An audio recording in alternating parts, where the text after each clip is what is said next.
We know how busy life gets, especially on a Friday. So the fact that you chose to spend this time with us, it matters. Because I think what we're talking about today is such a hot emerging topic and has the power to transform lives. And as Vanessa and Kathryn were talking about, this isn't just about disordered eating. It's about the underlying hunger for safety, for love, for belonging. And what happens when that hunger gets tangled up with food shame and unmet attachment needs.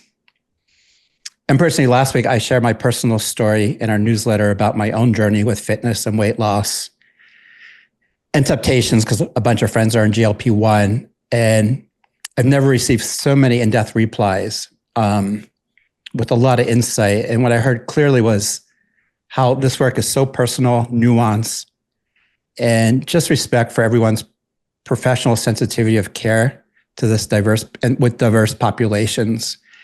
And I try to respond to almost everyone, but I did share these with Vanessa and Kathryn getting ready for today. So we invited two phenomenal guides, Vanessa Scaringi and Kathryn Garland, who bring depth, heart, and years of clinical wisdom to this work. They're here to help us unpack how attachment wounds often live in the body and how healing our relationships with food begins by healing the relational field.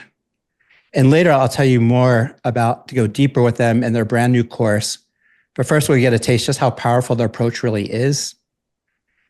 Starting with Vanessa is a licensed psychologist and co-founder with Kathryn of Calm Course Counseling in Austin, And thanks to Jules Taylor Shore for introducing us to these two magnificent people. Vanessa's helped hundreds of individuals recover from disordered eating by gently reconnecting them to themselves and their inner truth. Kathryn is a licensed clinical social worker practicing in 3 states, Texas, New York, and Massachusetts, and a certified eating disorder specialist. And she brings a trauma-informed relational lens that has transformed the lives of clients, including LGBT youth navigating complex layers of shame and identity. So together, I think we've created something extraordinary where they're going to share today. It's just the beginning. If it resonates, and I believe it will, we'll show you how to join them in a deeper journey of healing and skill building through their course. So let's dive in, Vanessa and Kathryn. Thanks so much for having us. We're not nervous at all. I'm actually very nervous. I'm Vanessa Scaringi, licensed psychologist. I'm also just getting used to the way that the screen works. So now I'm seeing both of us.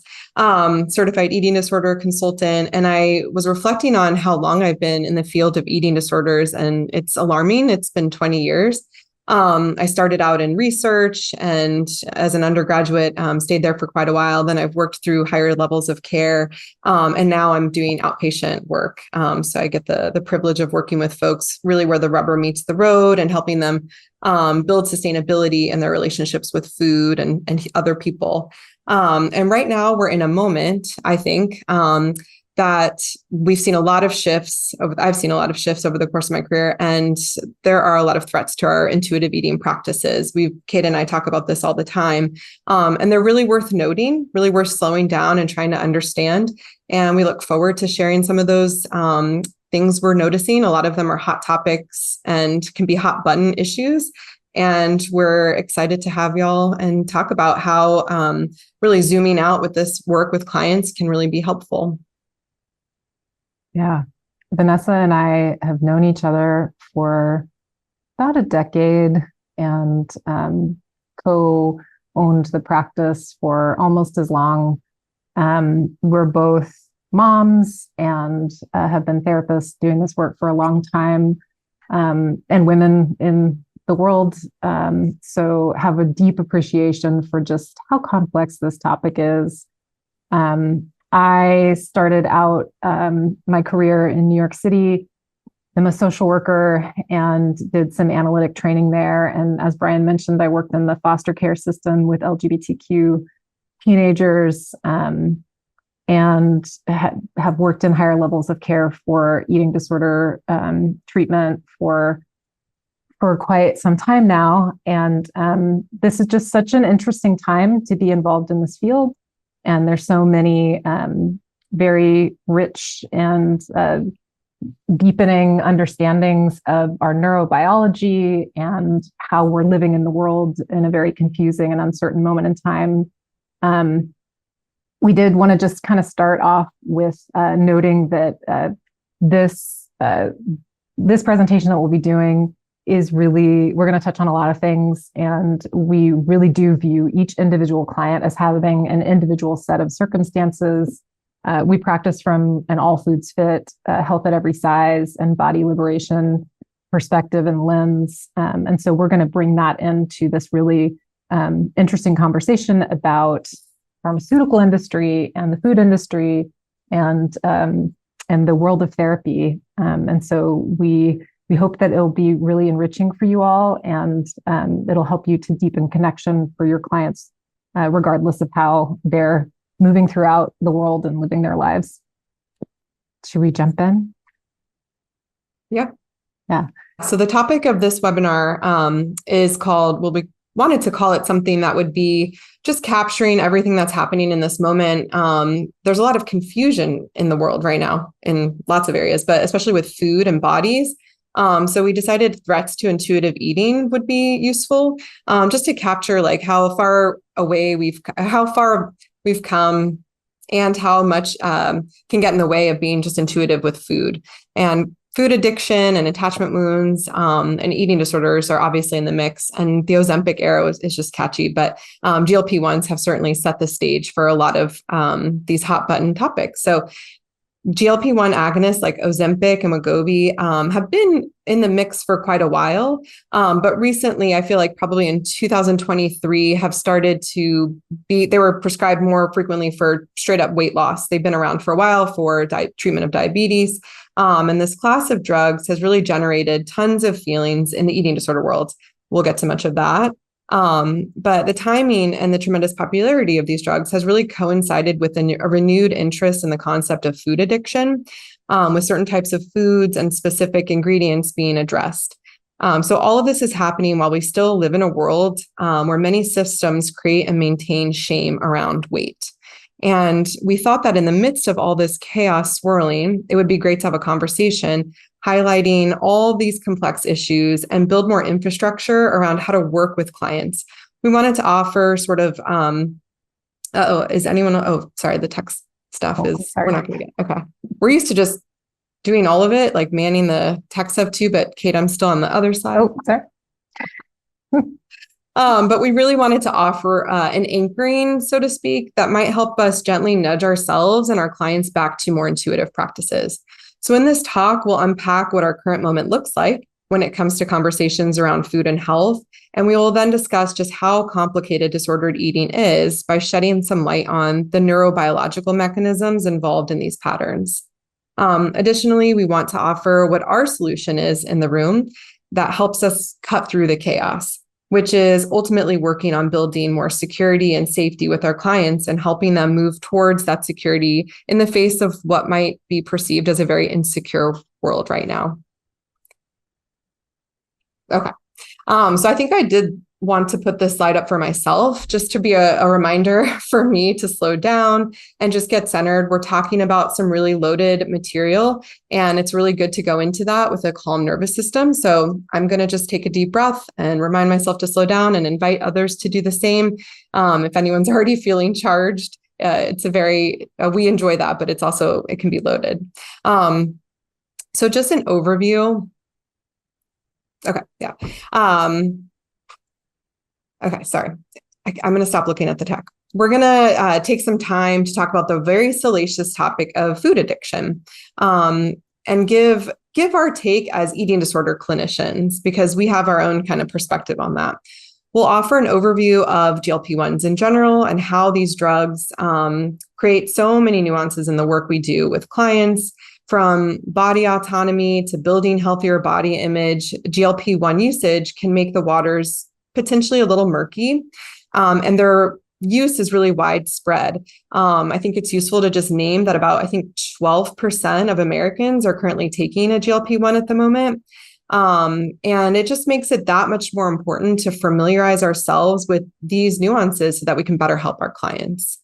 We'll then talk a little bit about the gut-brain axis, as this helps us understand what might be happening with clients in a particular moment when they're struggling with food. And we'll discuss dopamine's role in the process of our nervous system, and how attachment theory can help us understand disordered eating as a coping mechanism. We'll also look at how it looks to eat in a way that comes from a secure place. So this is just a quick set of memes from the internet that we thought summarized our talk in a really clear way, maybe clearer than we'll even say. The wellness industry might cause injury. The wellness industry profits off of selling individualist solutions to collective issues. There's no way to be constantly regulated if you're paying attention to what's happening in the world. That was a total Freudian slip. Someone threw it. Yes. Trauma isn't prevented with the absence of threat, but with the presence of connection. So in a nutshell, we're going to guide you through sort of our take on all these different themes from these memes. So is food addiction real? I remember getting into some pretty, knockdown, drag out fights when I was in my 20s about this topic. So I was really surprised to hear it come back with such a vengeance in the field recently. But it is really being studied and scrutinized. And we thought it would be helpful to just slow down and talk a little bit more about what we mean. What do people mean when they say food addiction? How can we help our clients move through that?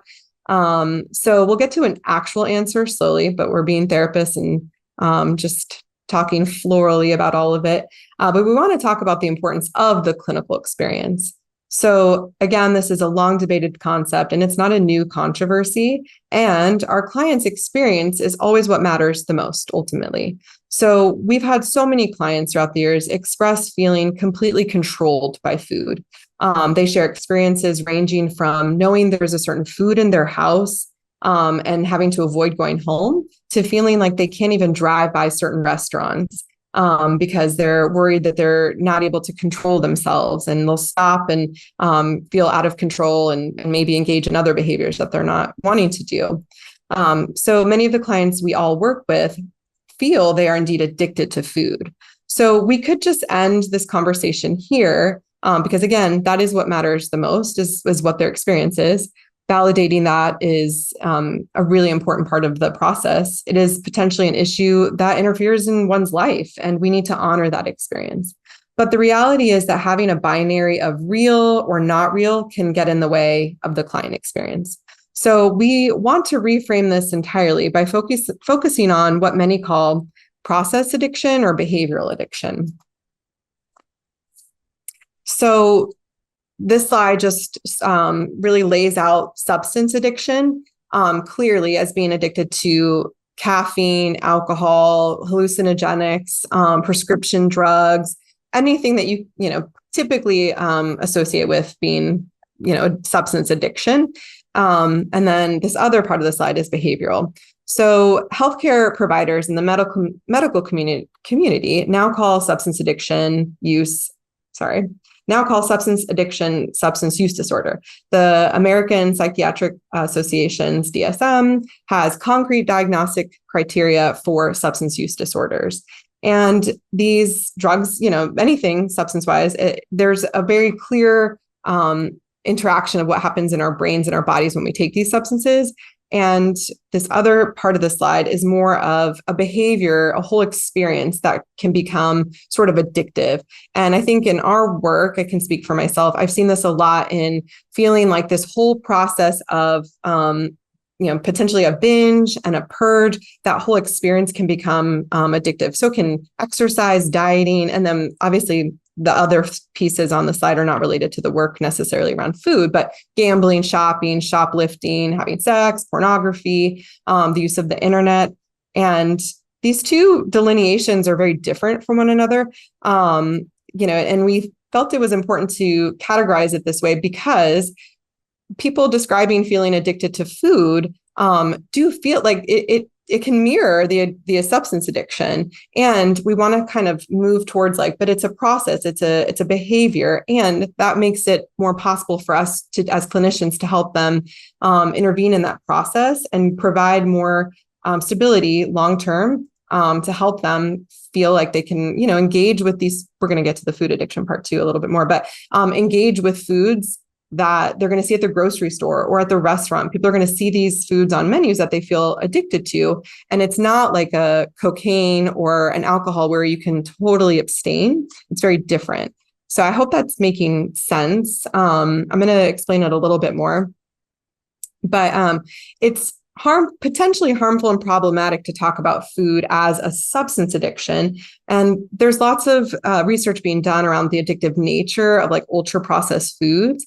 But when we pathologize food that is high in fat, sugar, and salt, we potentially run the risk of creating phobic feelings towards food that isn't deemed safe.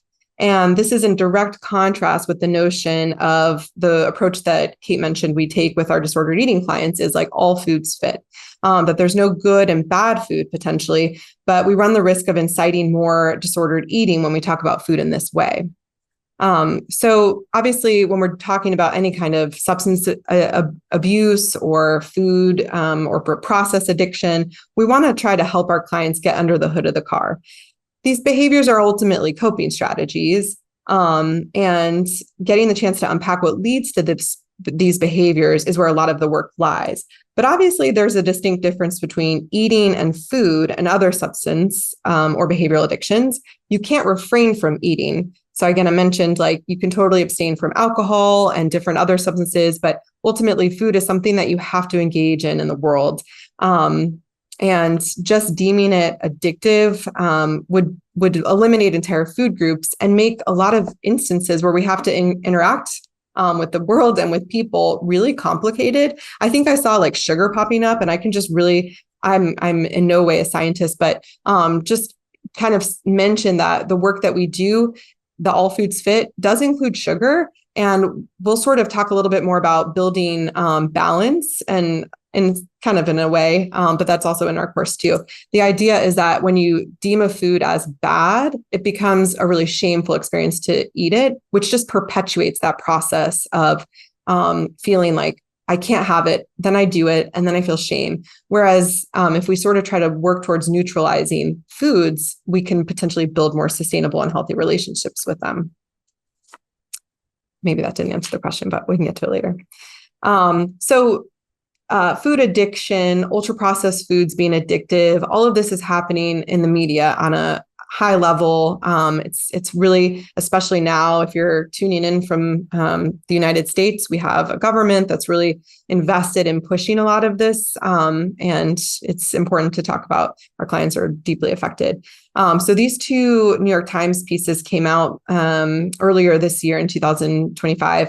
And the one on the right, Are Ultra Processed Foods Addictive, was, I thought, really interesting, enough so that we posed a rebuttal to the New York Times. They didn't publish it, but I felt the need to get my word in there because they presented this science that was really murky in a way that I felt kind of was misleading. They really did. It seemed like I walked away from the article thinking maybe ultra processed foods are addictive.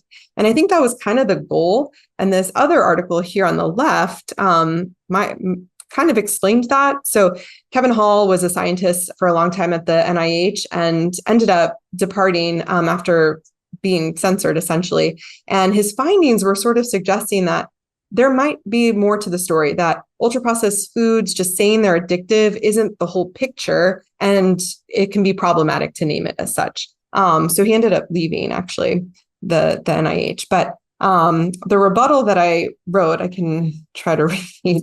Okay, I'll just read it because I felt proud of it. It was striking that an entire article dedicated to recent developments in food addiction did not even mention eating disorders. Dr. Callahan lays out the recent controversy of food addiction well by describing how the science is not entirely clear. This leaves room for at least some acknowledgement that there are tremendous differences between food and other addictive substances. For one, we need food to survive.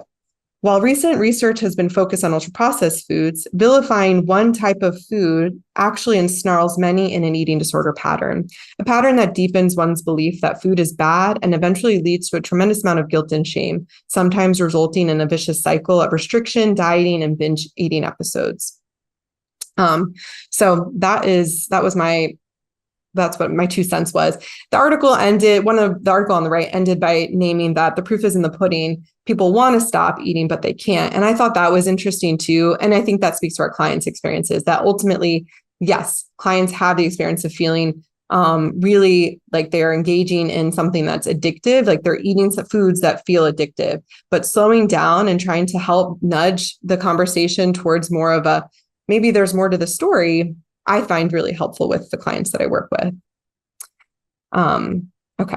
So GLP-1s, we're just going to name just a quick overview here. And then Kate's going to talk a lot more about how there's an intersection with attachment. So these medications stimulate insulin production in response to meals. They slow down gastric emptying and reduce food intake. They lead to ultimately they end up lowering blood sugar and do lead to potential weight loss. GLP-1 agonists are designed to mimic the effects of a GLP-1 or of GLP-1, which is a hormone naturally produced by the intestines after eating. GLP-1 naturally plays a role in regulating blood sugar and appetite. Stimulating another part of the puzzle, GLP-1 agonists stimulate the pancreas to release more insulin in response to mealtime glucose levels, which also helps lower blood sugar, which is particularly important for folks with type 2 diabetes. They slow the gastric emptying, like I mentioned. They slow down how quickly food leaves the stomach and can leave folks feeling fuller longer and reduce hunger.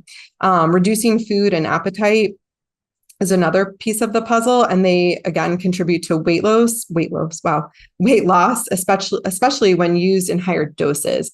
I think that's a really important part of the puzzle is the dosage of these drugs can be dialed up and it can be dialed down, and it makes a huge difference for folks taking them in terms of how they feel, the negative side effects they're experiencing. Just some things to note that there's no study that shows that these drugs create significant long-term weight loss. The longest study so far is 4 years, and about 90% of folks stop taking the drugs, potentially for cost being really expensive, or they might not they have an adverse side effect. And there's some serious side effects as well. So wanting to help start the conversation to help clients slow down in the process of taking these drugs. We're all going to see folks that are taking these medications. I have a lot on my caseload right now, and I'm in no way deterring them from taking these drugs. I just like slowing down the whole experience of trying to understand, well, what's the dosage? How are you feeling? Like, can we get in touch with the things that would just be useful to know in a therapeutic relationship, and in this context of wanting to build a better relationship with food in the long term. Okay.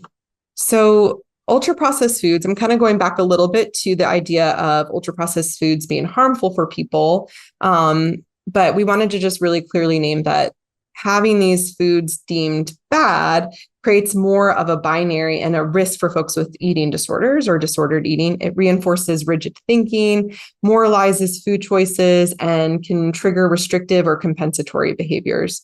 So the good and bad food mentality, I think I've said that quite a bit today, but it just can really deepen someone's disordered eating experience. It can also encourage food restriction, interfere with intuitive practices, and create fear-based avoidance of ultra-processed foods that disrupt the process. Can also just increase anxiety in social settings. I mean, how often are we exposed to different foods that are ultra-processed? Also, the ultra-processed is kind of a funny phrase. There's not like a clear operational definition of what an ultra processed food is, turns out. But it can overemphasize perfection over flexibility. And that really gets in the way of connecting with other humans in the world. So that's a lot of the work we do with folks. Okay. So marketing of highly palatable foods. I'm speeding up because I know Kate has a lot of really cool stuff to say. Highly palatable foods are really being sold to us. Like, I think what's important to back up and just name, we live in a world where it's capitalism and it benefits companies to sell us these foods. So just naming that is part of the experience too. It's really complicated. So we're in no way saying we're anti-UPF foods, but we're also naming like maybe our food system can benefit from some overhaul. And I feel like I've said a whole lot. That's great. I can also be very verbose. So Vanessa's getting a good speed for us. So we have a lot of material. We often over prepare, and maybe we did that in this case too. But we'll be leaving you wanting more. We want to take just a moment before I jump into kind of talking more about dopamine, the gut-brain axis, to just really noting that it's greater than one particular type of food or an ingredient. It's really primarily the social determinants of health that lead to most health disparities in our country.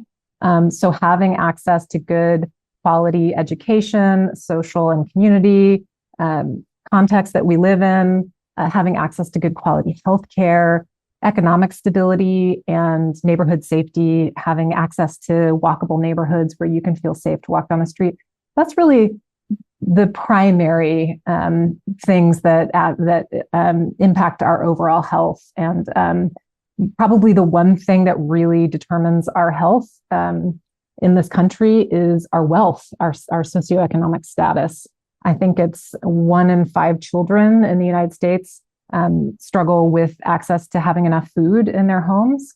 So we want to name that here before we kind of get into the details around some of how our nervous system is reacting in the context of what's happening societally and what's happening, as Vanessa just described, in our food system and in our pharmaceutical system as well. So the gut-brain axis, I'm going to be quick here because Vanessa and I are not scientists. We're not neuroscientists for sure, or psychiatrists. I'm a social worker. She's a psychologist. So we'll go very briefly over some of these things. But the gut-brain axis, this is really where we can say that eating disorders are much more than just about food. They're deeply connected to brain function. Neuroscience shows how our brain chemistry, our genetics, and even stress play a huge role in the development of disordered eating. And as we know, diet culture really creates these kind of cognitive and emotional stressors, worry about food, worry about our body. And research shows that individuals with a family history of eating disorders may have a genetic predisposition towards certain brain structures or functions that can affect eating behavior. So those structural differences in the brain can be responsible for self-control, reward, impulse regulation, and those have been identified as potential contributors to the development of eating disorders.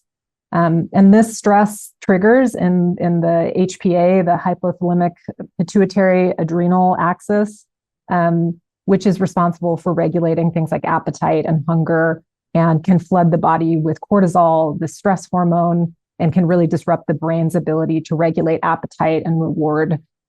So those things, they can happen top down, because there is this interplay between the gut and the brain, as we know, and we're learning so much more about, or it can happen from the gut to the brain, right? So there's just this pathway of communication that is constantly happening within our bodies that's really dictating a lot of how we behave with food. And diet culture really can create a lot of stress that then impacts these systems as well. So this is just a brief overview of attachment, just to kind of quickly state, someone with a secure attachment, they've got maybe low anxiety and low avoidance. They're in a regulated state. That might be the ventral vagal state if you're thinking about polyvagal theory. An anxious attachment pattern looks more like low avoidance, high anxiety. Just in that state of anxiety, almost could use a little bit of an ability to disconnect from it to some degree. And an avoidant attachment style, that's low anxiety, high avoidance. That really, even some of the indicators of something kind of being amiss that might be related, that might be useful feelings of anxiety are kind of getting numbed out. And fearful avoidant being that kind of cycle between those states of being in a hyper aroused state, a hyperactivated state, or a deactivated state.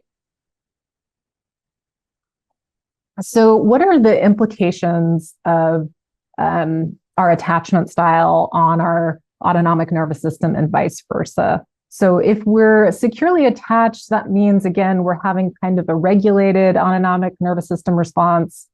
We can shift flexibly between those states of calm, alert, and responsive.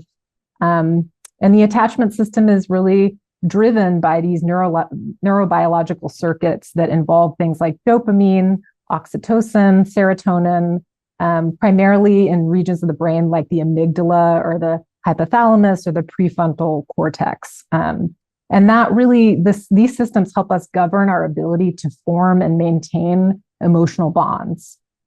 So GLP-1s, there's some interesting things that might happen in the relationship to taking a GLP-1.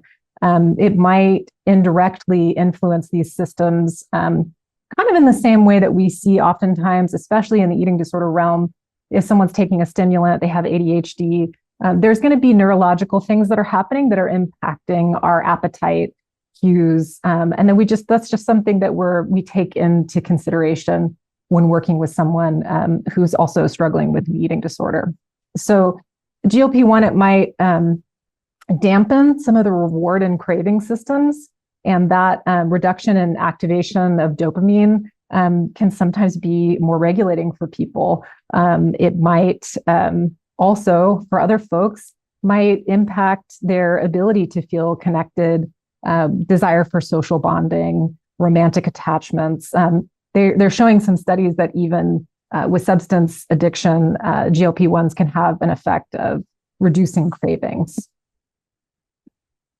So this is just again, this is not, we're not scientists, but we're putting together some interesting information. Just if you think about someone who maybe has more of an attachment pattern that's more anxious, having that reduction of cortisol or activation of the amygdala, that might actually result in someone having kind of less emotional reactivity, less need for reassurance seeking. So someone taking a GLP-1 who's more in an anxious attachment pattern might actually experience this as somewhat regulating emotionally, allowing for them to hear their partner speak in difficult conversations, or just noticing that their affect is kind of a little bit more blunted, which could maybe feel beneficial.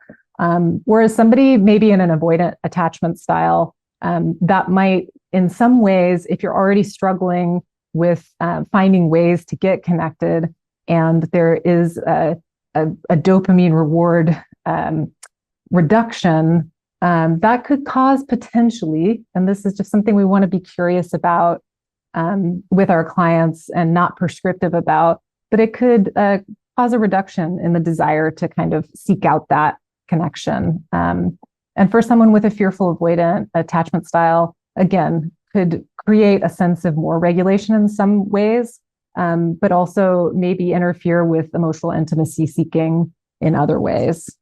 And I just can't stress enough how these are speculative for the purposes of being curious with our clients and generating useful conversations with them around how they might be impacted on an emotional level taking some of these medications. So there can be potentially positive kind of calming of the attachment system, improving feelings of regulation. And for other people, they might experience some negative side effects, numbing of emotional needs, or creating some confusion or disconnection. Just like any drug, we might be interested in kind of seeing how we're interacting with them and how that's affecting us.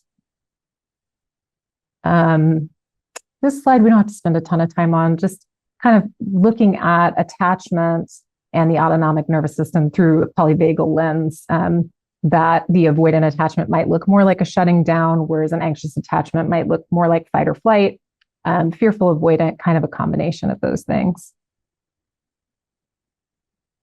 We wanted to spend a little bit of time because it feels useful if we're going to talk about the idea of food addiction as a behavioral addiction to eating, the gamification of weight loss and dieting, things like having apps that have streaks on them or points and badges earned for reaching certain step goals or caloric limits, leaderboards for comparing, yourself with your friends or your family members, progress bars. Those are things that are really taking on some of the, in maybe somewhat of an exploitative way, this idea of getting us addicted as we I mean, I've got my phone right here, as I'm sure everyone on this call does, that there is an addiction element to technology, in the sense of there's a reward. There's something pleasurable about that. This becomes especially problematic when we think about teens, people who are younger, especially girls. Maybe their brains are still developing, especially with regard to reward and self-control circuits in the brain. And they're just more vulnerable to external validation and body image pressure, as we well know. And then social media intensifies this comparison and the kind of dopamine feedback loops that encourage chronic dieting and lead to low self-esteem and in more severe cases, eating disorders. Just wanted to illustrate this. I was on Instagram and ran across this ad that said, it was a reel that said, you may not have an eating disorder. It's called dopamine addiction. And then later it says, when you try this app, you're going to love it. You're going to be addicted. So almost, advocating for the addiction of the app rather than what they're calling dopamine addiction, which is not actually a scientifically recognized term or condition. They're trying to describe this idea of the brain's reward system, the pleasure system related to dopamine, and how this can cause repetitive behaviors. So just acknowledging that our neurobiology is involved in disordered eating behavior doesn't mean that we believe in food addiction. The science just isn't there yet. Maybe it won't be. A lot of the science has been done on male rats a lot of the time. So we can't really extrapolate that there's one particular ingredient in food that people keep coming back to for more. But eating as a source of pleasure evolutionarily imparted into us so that we would seek out and maintain ourselves as human beings can have a pleasure and reward aspect to it, which definitely can mimic some of those same traits.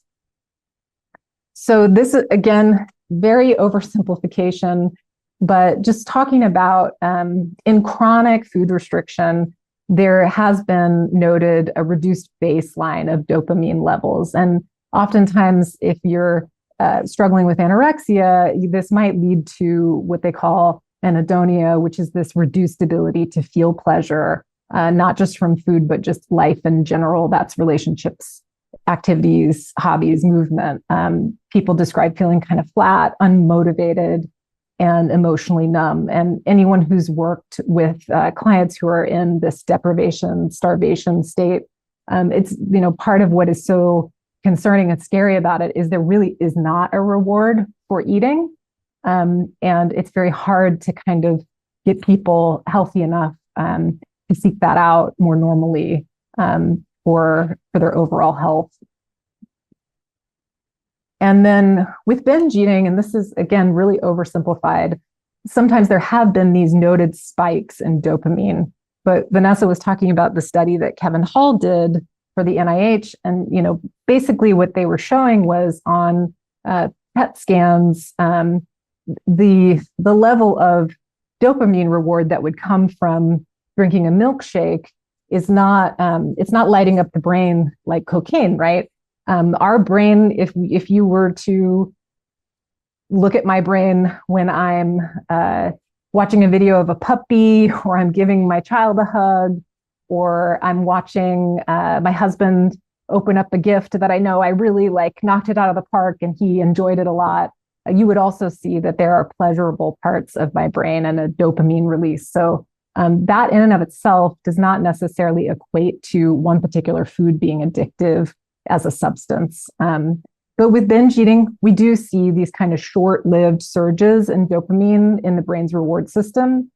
And that can, as clients will tell us, and as we have experienced in some cases, that is going to temporarily soothe emotional pain, numb stress, bring relief, even feelings of euphoria. So that is definitely going to keep people coming back for more, especially when there may be an underlying issue, chronic stress, attachment wounds, things of that nature. But what is also noted, and I should say, is because of if you're seeing chronic binging, there might be diminished satisfaction over time because of that compulsive behavior and the reward system. You're kind of needing and anticipating food more and more. Those cravings can increase, and this is what people kind of sometimes will describe as food noise. So we went very, very quickly over all of that, and I hope that there was some information conveyed. At the end of the presentation, we really just want to note that we're not prescriptive as clinicians. I think all of us really try to be listening from our clients' lived experience and helping to be on a path with them that is going to lead to overall greater insight into themselves and more connectedness in community.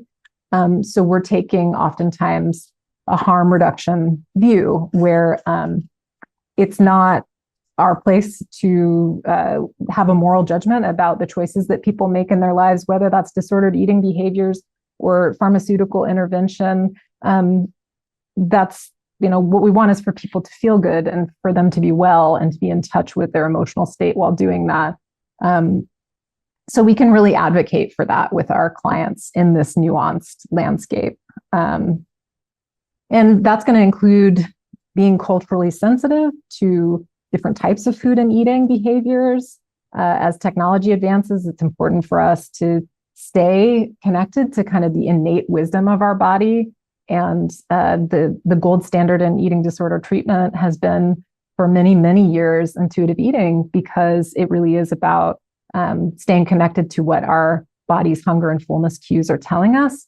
And sometimes, we have to do that in conjunction with taking a medication that might change and interrupt certain types of those cues. So we're incorporating that into our practice as we work with folks. Did you want to jump in on this at all, Vanessa?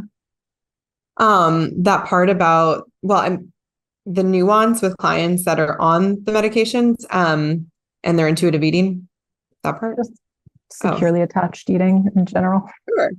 Yeah. Well, I don't know if you got to the imperfection curiosity. Like, I think about food as being something that, like we say, yoga is a practice. Our eating is a practice, and it's not perfect. It's not meant to be perfect. And I think whenever there's extreme rigidity, people end up moving away from connection with people too. I mean, you can make your life such that you only surround yourself with certain food people, but ultimately, in order to have connection in the community that we ultimately think our clients are craving, we're all sort of craving in this world. It has to be messy. Yeah, I think that's well said. And this is a moment in time where there's not really right answers. There's a lot of questions. And I think as therapists, it's our responsibility to stay curious ourselves and listening to our clients' perspectives and continuing to learn as the field grows and changes. Yeah, we're also mad. Like, it is very clear that we wore the same shirt. Feeling that right now. We have a tendency to show up in the same clothes when we present. That might be our own intuitive link to one another. And feel free, like, we love these kinds of conversations. We are both certified eating disorder specialist consultants and are happy to talk through cases if anyone ever wanted to do that. Our emails are up there. I just really appreciate what you two brought, and I could really feel your passion.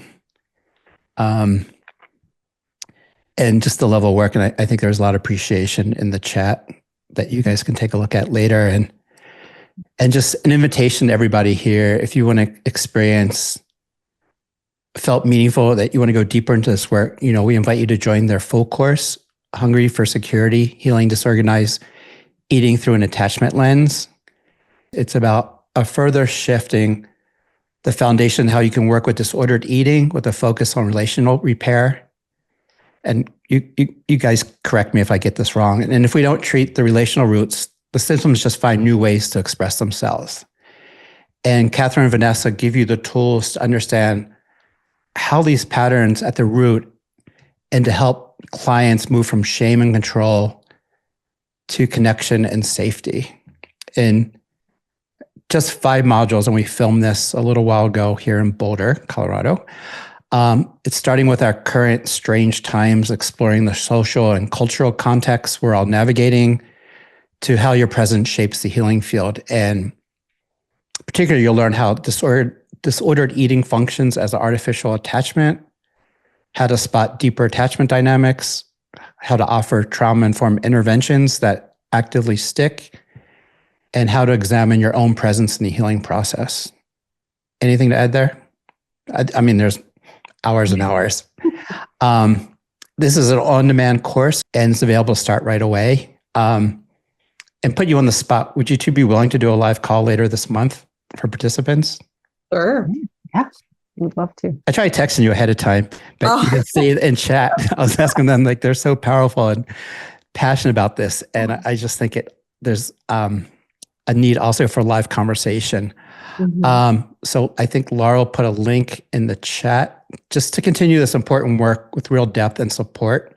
Mm-hmm. And we just changed our online platform this week, which has taken us 6 months to do, and with an intention of really creating community and interactions. So I know a lot of you sent me emails, which I forward to Vanessa and Kathryn, but you could have your own conversation. We'll invite Kathryn and Vanessa to be in there. So I'd love to see you inside, and ready to take questions. Are you two ready for questions? Sure. Did I leave the share on? Is this okay? So we've this screen up. Does that matter? Okay. Sure. Yeah. And if you're interested in going live, you can raise your hand and Bridget will bring you on. Fabian asked the first question. Thank you for an amazing overview. Do you also use somatic practices, psychoeducation, mindfulness? Yes, we do. We have some clinicians at our practice who actually just this week, Brooke Binstock is in Colorado at a yoga retreat. So we definitely within our practice prioritize that and just helping us to connect to our nervous system and do that work on a somatic level in addition to this kind of psychodynamic work that we also do. I think if you work with eating disorders, it's by nature a somatic kind of, I mean, neither of us have somatic experiencing or training per se, but helping folks move to being more in touch with their bodies is a somatic experience, and it's necessary in the process of healing disordered eating. And so just helping clients slow down and even listening to their needs is so pivotal in this work. Thank you. Lorraine asked, do you think, or have you seen that if people taking a GLP-1 for weight loss and don't do the attachment work, will it pop up somewhere else? I mean, Vanessa and I will tell everybody that, we should all be in therapy for the rest of our lives. So we'd be hard pressed to find anyone who we don't think should be continuing to explore and be curious in those ways. But I do think anytime that we're any shift in our lives, like that can be having a child, that can be taking a new medication. It's important to be curious about the ways in which we're coping or the areas that we're struggling with. And if you notice, a lot of people have been describing the loss of kind of this idea of food noise. And Vanessa and I are really wary of kind of just taking that on face value, that food noise is just thoughts about food and eating because of some bad. Yeah. Yes, like that right. That there are ways in which deep listening can be important, that silence doesn't necessarily always equate safety. Sometimes it can, but just always being thoughtful about exploring with our clients where did some of those thoughts go And some of them can just be gone, and that's fine, right? We don't need the advertisers in our head, the diet culture in our head all of the time. But if there's a hunger that's happening, that was happening with food, is that hunger absent entirely, or could it be for something else, for some emotional hunger, for some longing that we do want to listen to? I mean, we see that as that's part of intuition. Thank you. Daniel asks, how can I help a client whose mother used food to keep him quiet, fulfill his emotional needs as a child, and later develops into binge eating? Mm-hmm. Oh, it's so, there's so much to unpack with that, right? Like, I think of that client as having no say in their needs, right? Like hunger, fullness, just being totally hijacked, maybe being not per se forced to eat, but just like, don't speak and just shove it down, and how a binge kind of represents that experience. And so I think slowing down with that client, obviously that's going to be long. Well, in my mind, everything's kind of a longer path to really understanding what's really underneath all these experiences. But trying to help that client to get in touch with their needs a little bit more and work on trying to advocate for what they are needing. So I think that's kind of at the heart of some of the work that I would imagine would need to be done in that situation. But yeah. And I would just add to that, it's so complex, right? Because there's an honoring of food as the stand-in, that there was some way in which food was the thing that kept you safe, maybe in this case.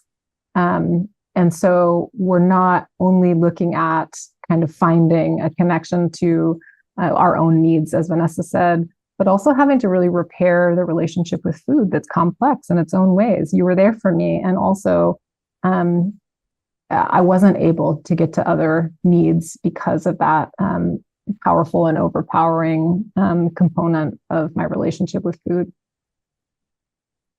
Will you please explain the therapeutic techniques suitable for food addiction? I mean, I imagine that's your whole course, but.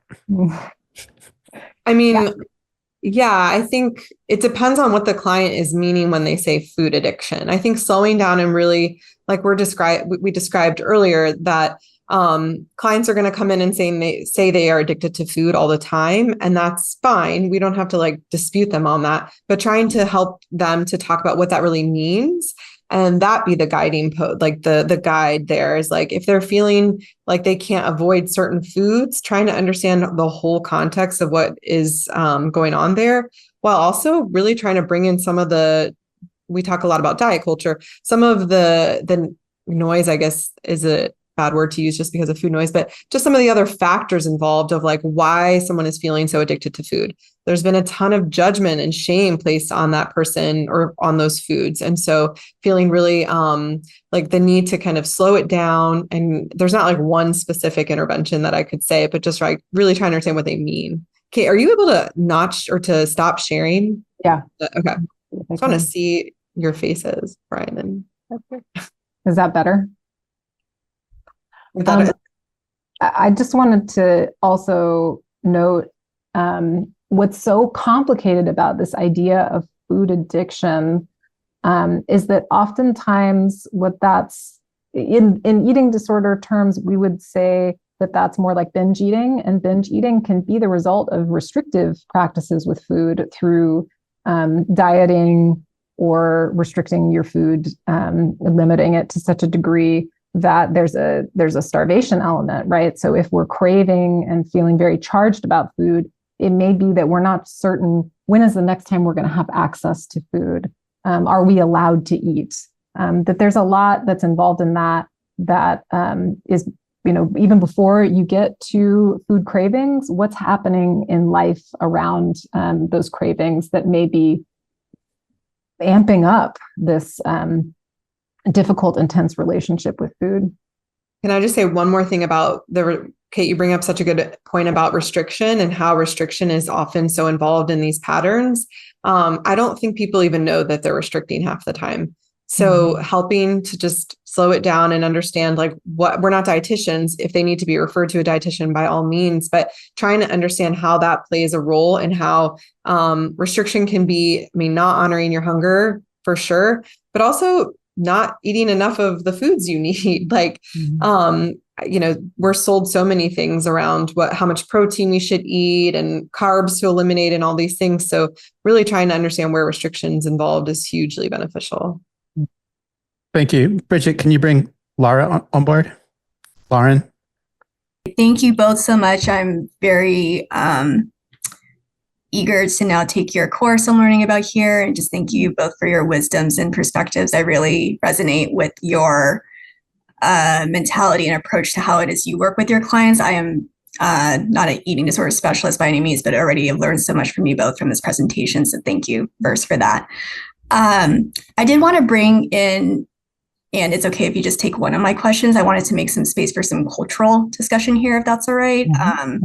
Because I am wondering first about, how, because this has come up with some of my clients, even as a generalist therapist, where, if they have religious or spiritual practices, such as fasting during Ramadan, I'm wondering how you both approach, and then there's the added layer, of course, with the eating disorder or disordered eating behaviors, right? So I'm wondering about how you approach your clients in those respects. And then I was also curious, secondly, about if you have any thoughts about the role of certain cuisines, like Mediterranean and Japanese cuisines, and the reflection of lower rates of health issues in those respective communities or societies. So that was another question I had about different cultural differences. But thank you both. Sure. Thanks for being so complimentary. The fasting piece is so interesting. Definitely when I worked in higher levels of care, we'd have teenagers talk, like, their families were practicing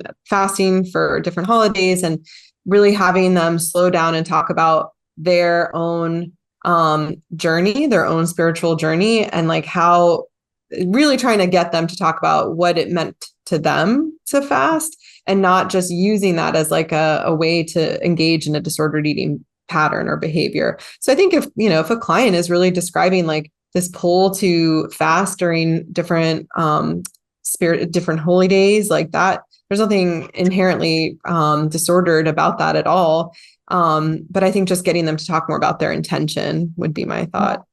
Intention is huge. And in higher levels of care, there's a lot of values work that's done. Because someone with disordered eating disorder may be very aligned with that. Sometimes in treatment, we call that the eating disorder voice, right? Where they're kind of compliant with that eating disorder above other things. So being curious about values and spiritual practices, rituals, those can be so infusing to treatment and healing. Because of your connection to something that kind of brings you to a closer sense of yourself outside of the eating disorder. So we would be really encouraging of that, doing that work, and also getting connected to a dietitian who maybe specializes more closely in how to observe those holidays and how to do that safely, and talking about and preparing for things like that, just like so many things, like so many moral or religious practices around food, whether that's vegetarianism, veganism. Intention really plays a huge part, and we would not want to discourage someone from using food practices that really speak to their deeper sense of self. Right. And that's really helpful and affirming for me as someone who, one of my specialties is bipolar disorder. And so similarly, my kind of connection or analog to in my approach to treatment with that is helping folks, differentiate between what's a mood episode or mood symptoms versus, what's euthymia or what's, happiness versus a hypomanic or manic, symptom. But in any case, that's very affirming and helpful for me to have that lens with the disordered eating or eating disorder, because what I'm hearing from you both is helping them reconnect with their values, their authentic, their reasons and intentions for why they would eat or fast even, right? It's, that's, all those things. So thank you both for that. Thanks for Thank you your for your question. question. How to approach food and even GLP-1 for post-op bariatric clients? Any suggestions? More and more clients are being put on GLP-1 sometimes after their weight loss surgeries, Totally. which further adds to the body dysmorphia they experience. Yeah, for sure. I have a client like that. And I think just getting in touch with intuitive eating is so hard, period. And just that practice is really challenging. I think you're probably talking about post-surgery, so that work might not have already been done. So there might not be a foundation. Sometimes mechanical eating has to happen and take place. And I think when there's a bariatric surgery, working with a dietitian who might have disordered eating in their practice, like if they're knowing of that, how important it is to eat mechanically, because I think sometimes at those clinics, they get assigned to a dietitian who does not have experience in disordered eating. And it can be really like problematic where just all weight loss is good. And it's that really sets someone up to potentially engage in more, again, that restriction will lead to more binging in the long run. And so potentially pairing them up with someone who can help them in that. But also, just talking about like, maybe you just need to eat like all the meals that you're told that you need to eat. You need to follow that, even if you're not feeling super hungry, because ultimately you're going to need that. And if you don't do that, how will that kind of further some of that disordered eating? Were you going to say something, Kathryn? Just, I agree and think it's so similar to any medication or surgery that's going to interrupt kind of what were previous or baseline hunger and fullness cues. Yeah. Sometimes we do have to really advocate for your body needs this energy, whether or not it's really registering that it does. And that happens a lot with folks who are on stimulants for ADHD too, that it's hard to know that your body needs fuel, but just helping clients to stay connected to how important it is to continue to fuel themselves, even if those kind of cues are out of whack. Mm-hmm. And we'll bring Mindy in, but beforehand, Villa asks, and this is a complicated question, is addictive aspects actually coming from the chemical reaction versus the food itself? And I imagine it would vary with caffeine and sugar. Well, I would say caffeine is more in that substance category, whereas the addictive quality, there's so much that's not known. As Vanessa kind of talked about, there's not even really a clear definition of what an ultra-processed food is, because ice cream can have 3 ingredients. It can be, fresh ingredients, but it still qualifies in some realms as an ultra processed food. And processed food are things like frozen vegetables, or that can be any real act of the food not just coming fresh out of the ground or being something that has not had any kind of manipulation. So even getting to the heart of, if there was an addictive substance within a food, what is that? We haven't characterized what that is.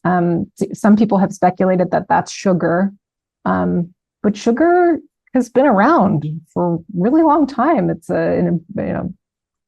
has not historically had these kinds of effects. So we have to be curious about, I think from our perspective, we're much more curious about the impact of the last 50 years. There's been this huge emphasis on dieting. And what we know about dieting is that it leads to a lot of weight cycling. It can even lead to weight gain because of the restrictive aspects of it that really interrupt our cycles of hunger and fullness. So I would say if there is an addictive element to eating disorders, it's probably the behavior of eating. And the behavior of eating is amplified with a highly palatable food, foods that taste good, foods like have great texture or are engineered in certain ways to make sure they've got a great crunch and a great amount of salt and a great amount of fat, or whatever that perfect combination is Doritos. Doritos are, it's delicious. And, they've made them so that we do want to eat them because they are so tasty. And there's nothing inherently wrong with that. It's kind of part of the capitalist system, right? It's like they make a really desirable product because they want to sell it. I don't know if there's an addictive emulsifier that's in the Dorito or I certainly don't think salt's necessarily addictive, but it tastes really good. And the behavior of eating is very soothing. And we know this from attachment work. I mean, our earliest bonds and feelings of being soothed are the baby at the bottle or the baby at the breast, right? Like food and soothing have always been very highly connected. So I think from our perspective, we're not convinced that it's a substance addiction. But, I've been wrong before. So if the science comes out that says it's convincing enough, I guess I'll take a look at it. But that's kind of how, at least at this point, this is how we view it. Bridget, can you bring Mindy on board? I'm on my phone. I never do this. So okay. Thanks for being brave. This is brave. Okay. Okay. There are a lot of different lenses for eating addiction, overeaters, and all. There's so many different lenses. As someone who studied nutrition, food combining, me, I was a macrobiotic cook. Yeah, I'm in my 60s now. I've been always very interested in health and how the system works. So all that science stuff has been something I love and really experienced my own self. And working with different clients, the 12-step programs. And I've seen incredible results and people becoming intuitive about eating by having experiences with meal plans and learning how they feel after certain foods. And for myself, I'm celiac, and I've been before they figured it out. And once I stopped eating the wheat, other things like that, my clarity of mind returned and very noticeably. Things in my own, biology were very different. My skin, all kinds of stuff. So I wonder, do you have clients that are in 12-step programs? How do you move around that? And are there specific kinds of quote unquote food addicts or people who that you see benefit from that and don't benefit from that kind of thing? Yeah, it's interesting that you brought that up. I was thinking about the Overeaters Anonymous gray sheet while we were answering the last question. So there totally is a 12-step OA program, Overeaters Anonymous. Different meetings are quite a bit different from one another, but overall, we tend to shy away from that as a referral for folks because we, again, think that we get the most mileage from trying to work with clients on building a way to have all foods fit into their life. And I think models like OA offer really a lot of restriction and not that there's obviously space for meal planning and having some extra, boundaries around food in certain moments. Like we're all for harm reduction, and the dietitians we work with often will work with clients on a meal plan if they're feeling really out of control with their eating. And that can be healing, and then ultimately trying to build and work towards more intuition. But overall, like Overeaters Anonymous, especially in general, tends to be quite restrictive and has that outlook that you have to avoid certain foods. You have to go through and look at what the substances are in your background that you've been, quote unquote, addicted to and refrain from them. And we take that, we really tilt that and say, actually, those foods are probably really scary for you. They've probably induced a lot of shame. We're told that those are bad foods. And working on repairing that, having a reparative experience with those foods is ultimately more healing in the long run. And we do this all the time. Like we talk about fear foods with clients and we help them challenge those fear foods. And I've worked with clients who now have like all sorts of food in their pantry and feel so much relief because they have kids and kids want goldfish and now they can have that in their pantry. And it's not as scary, as if I had just eliminated the things that I've binged on, life can become a lot more restrictive as well. Right. So I can hear you, and I have seen difference for different people. Mm-hmm. So I definitely don't stay in one camp with that at all. And that part, just to share, if anybody else might resonate with this, that portion and understanding when their body getting used to being intuitive. I've seen those programs really make a difference. And there are people who stay their whole lives, and there are people who just realize certain aspects of it really help them. And, so I think everything is good, and some things, so I don't know, but I just wanted to hear your take. Is that where you are with it also, Kathryn? Yeah, I think it can be a really slippery slope when that's a very 12-step word. Yeah. Well, maybe I can get on board in that way. That there's, we in the all foods fit model, that really means that unless you're allergic to something, or the food is spoiled, or you don't prefer it, that most foods should be tolerable or within limits of our being able to eat them. I get nervous about directing people away from foods that they feel a lot of charge around, just because I think that it can give those foods a lot of power that maybe. I hear you. I definitely hear that. I've been working in recovery for many years from all addictions, and so I hear everything you're saying, and I agree and don't, Yeah. But it was really lovely coming to this. I appreciate it a lot. We really appreciate your comments around that, because I think it's very difficult in the eating disorder community to have conversations around this topic. So really appreciate your openness and.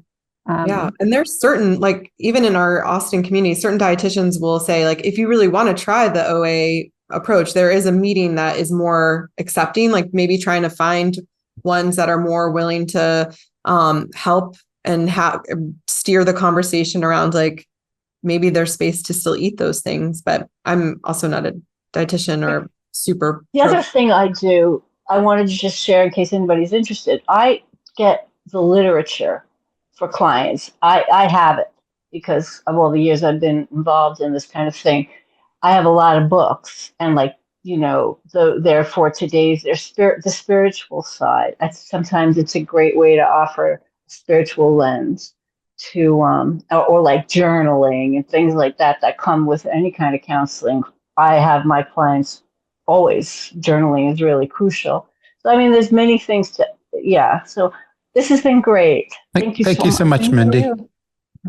Vanessa and Kathryn, are we at a stage with GLP-1 that even if you're not a specialist on eating disorder, you should have some background this time? I think so. I'm coming out the gates strongly saying, yes, I have 12% of people being on them. I think it's gonna just grow. I think there is pill form potentially for GLP-1s. Coming out sometime, I'm sure, in the near future, and it's just going to expand. And they serve a lot of purposes, and a lot of people are going to benefit from them in different ways. So just understanding like that slide Kate had about potentially what it dials down and what it dials up, just being really curious with clients is so helpful, and just not shying away from the conversation with clients. They're going to come on a GLP-1, just asking about what that's like. I think sometimes we, as clinicians, we talk a little, sleep, how are you sleeping? How are your relationships? Throwing in, how's your relationship with food? Are you on a GLP-1? How did that shift when you started? So some basic things could be really enlightening in the work. And I'm looking forward to people going through your course, and then we do a follow-up call to go even more depth. So that wasn't planned for everybody who's listening. They just put Kathryn and Vanessa on the spot. But I think after going through your 5 modules, it could be this is a great conversation, but even everybody on a certain frame to go deeper here. Yeah. I'm sorry, Kathryn, were you going to say something? I think I was just going to add that a lot of clients are probably going to be coming in, even just wanting to have the conversation around the medication has been studied for quite a while, I think, with diabetes, but not necessarily for the purposes of weight loss. So we don't really have a lot of long-term research on that.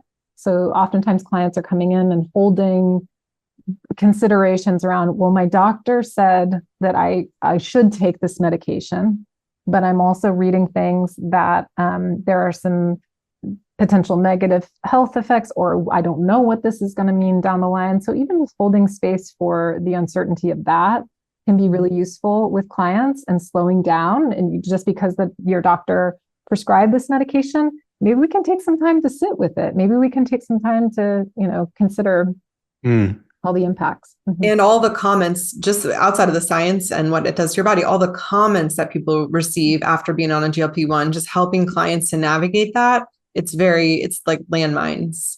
Mm-hmm. Mm-hmm. And the medication, I believe, is intended for, you would not come off of it if you wanted to maintain a different baseline weight. So that also has, people want to talk about that too, what that means. Mm-hmm. That's a really big deal. Mm-hmm. Mm-hmm. Maybe we have time. We bring Janet on board, Bridget. This is great. I'm actually came on to help clients and myself and child. So I kind of want to figure out how to navigate helping her real quick, because I'm 55. She's 11 and she's adopted, and her biological parents are in large bodies, and she's always been bigger, and she's always had a big appetite. It's a joke that I had to pull the first bottle from her mouth because they told me I couldn't give her the whole thing. But with that said, I tried, early on when I noticed she was eating a ton, I got concerned. And, the pediatrician at the time was like, she's eating handfuls of spinach, get over it, And as we went on, I learned about health at every size and just division of responsibility. And I really tried, and I've always incorporated all bodies are good bodies. And she's also very tall. She's just always been a lot bigger than her peers. But, I would serve the chocolate chips with the apple and, things like that. And I always did. But, she has something where I don't think she can feel her fullness, and she will eat beyond and beyond and beyond. And then she has eaten to the point where she just vomits because she ate too much. Mm-hmm. But that's happened more than once. You'd think but bottom line is, and I know this is not my therapy session, but it could be helpful for people. We've gone to, I tried this with dietitians for a long time, all the health at every size, so what that she's eating so much and this, that, and the other. But she was sneaking food. She's definitely comfort eating. I always offer her plenty of food, but it's never enough, never. And so it doesn't matter. And so I don't know how to handle and this past year she's gained a real lot. She did grow. She's 5'7.5", and she's 11. Wow. But she gained over 50 pounds in a year. So that started to give me an alarm, and I ended up going to an obesity clinic because I just, I did some testing. Her parents are biologically large. I don't know if that's from eating or just biology. But she's hating her body. She's so down on herself. She gets mad at herself for overeating. And when I mean overeating, if she grabs chips or something, she'll eat I don't go by a serving, let's say, if I'm going to give her, but it'll be more like the equivalent of 6 or 7. And that's a lot. And I don't know how to help her feel better about it, by including all bodies are good bodies, but also knowing that her size, her thoughts about her size, I shouldn't say her size, are limiting what she wants to do, how she's feeling. And I certainly don't want her dieting or being in diet culture, but I also want her to learn that the amount we put in our bodies does make a difference on how much we weigh. And it's so hard without putting in diet culture. I just want her to feel good, but I know that it's affecting her self-esteem.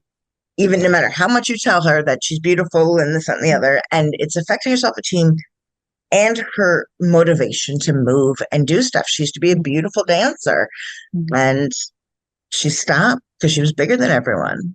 And she just finished 5th grade. She was always the biggest in her school. Like, she's so tall. But also now the weight thing is becoming. I feel so personally connected to this. I have to disclose that I also have a child who's 11. And so it really is, the world is really starting to come in, right, in a different way. And they're making this transition from being littler kids to being more adolescent. So there is this, the social element of it, and then having more of a concept. I'm hearing my kid talk about like calories. He's a lot. Where'd you get this information from? They're getting exposed to all of this stuff, even outside. She's bullied a lot for her size. And what you just said, I wanted to share something that you said. Oh, also for reference, she did go through puberty at, like, she wasn't even 10 yet. She was almost, she was like 2 months shy of 10. So she's been like a woman for a long time.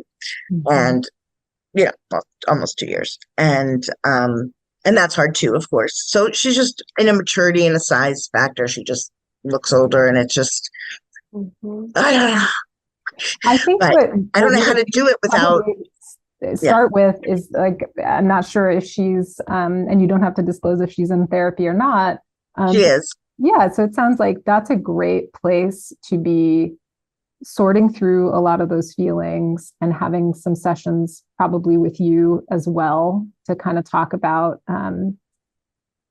her own worries, her own experience, her the outside world kind of impacting that.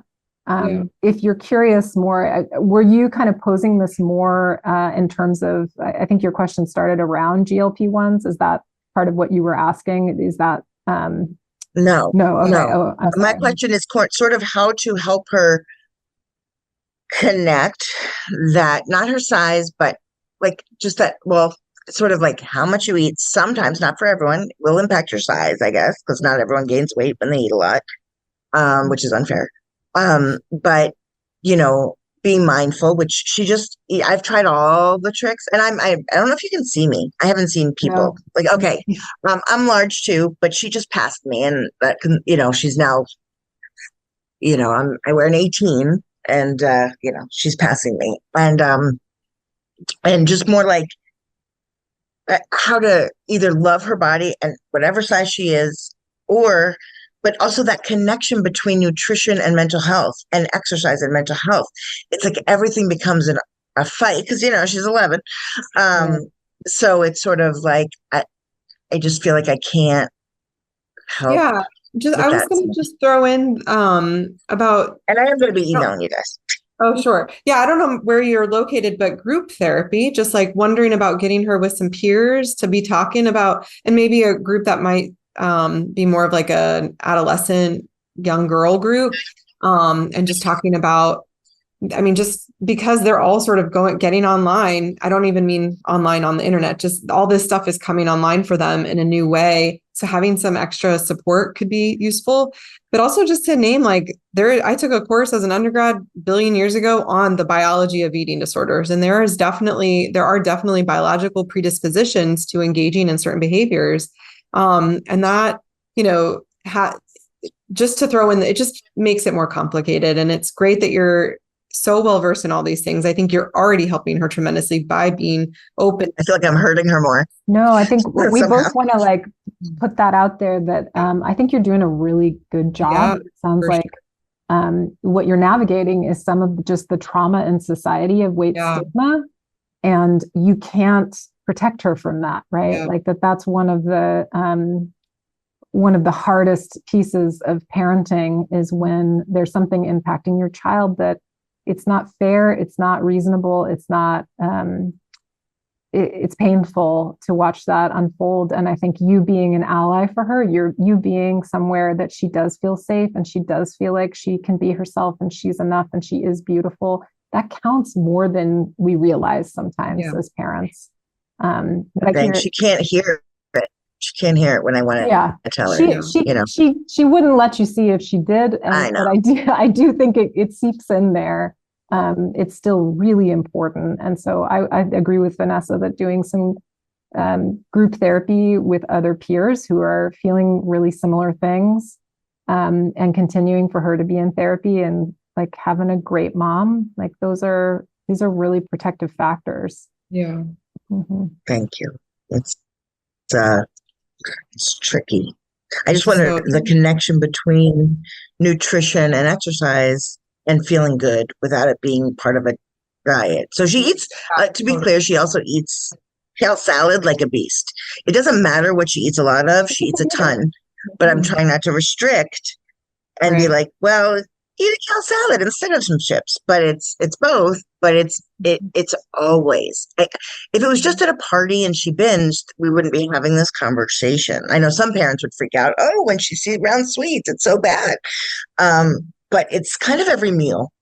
And we've tried the slowing down, taking a 15-minute break.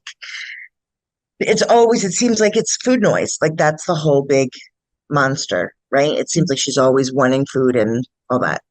I appreciate this time. Sure. Thank you for sharing. Thank you, Janet. And yes, we're running. Our 90 minutes is up. So many things to discuss.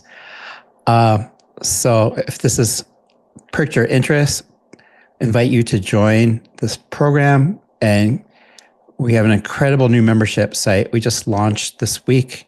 And if you've already bought a course from Therapy Wisdom, you've got an email. And we looked around for 6 months to find something that really creates community and interaction. And I can see there's a lot of dialogue and chat. And then we'll get Vanessa and Kathryn in there. And then we'll email you all a date for, we'll see, a 90-minute call with Kathryn and Vanessa, or do case studies. We'll brainstorm something that's rich. So thank you all. Have a great weekend. Thank you. Thanks, everyone. Thank you, Brian. Lots of breathing. Yeah. Take care.